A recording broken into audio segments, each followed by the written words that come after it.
Having the rarest items in the game, but keeping them in a regular chest is very risky. Alright, that was a backup world, but to make sure that doesn't actually happen, I'm going to build the most secure, safest chest you've ever seen, complete with deadly traps, impossible obstacles, and brain-melting puzzles, meaning my items will never be in danger again. So, step 1 of my plan was to spend 3 hours building this giant chest. Step 2 was to move my items into it, and step 3 is to fortify the chest with layers and layers of defenses. With the first few defenses being easy defenses, like defense 1 being this combination of bamboo, berry bushes, cactus, and cobwebs. Then, as we get closer to my items, the defenses will get deadlier and deadlier, with everything from impossible parkour jumps to insane turrets to a trap that literally teleports you to another dimension. Also, my items are 100% safe. But there we go, defense 1 is done, and is actually quite annoying.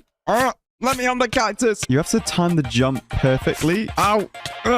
And then if you miss the jump or you get stuck in the cobwebs, you literally fall into the void. But anyways, the next layer is going to be even deadlier because it's going to be lava. Ow. But as I'm placing this lava, you might realize that there's no actual way across it. This is where it gets a lot more interesting, because if we jump down here, there is an opening that drops down to this layer below. So now we can place some more signs like this and put some water beneath this lava. So now you can easily survive this, and the only thing that kind of gives it away is this dirt underneath. But that's really hard to spot, so it'll be really interesting to see if my friends are able to spot that. Because when I'm finished with this build, I've invited my friends to come and try and break into my chest. So I need to make this chest as safe as possible, which brings me on to defense number 3. And for this, we need to place down loads and loads of soul sand.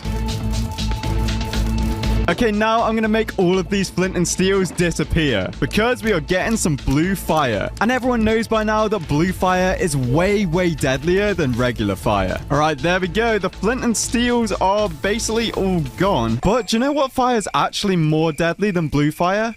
Blue fire with a gap in it straight to the void. Wow. Ow. So when you look at it from here, you can't tell there's a gap at all. So my friends will probably just walk straight forward and fall straight into the void. But somehow, if they manage to get lucky and jump over, they'll be on to trap number 4, which is going to be a maze with no exit. All right, I'll explain how it's going to work in a minute, but I think I want to build the floor of this maze out of magma blocks, just so when they try to run on it, they get damaged and they're forced to crouch, which is going to be a lot slower. All right, so first things first, let's quickly place down the magma block floor. All right, there we go. That's looking good. I've also built this wall so you can't jump on top of the maze walls. And speaking of the maze walls,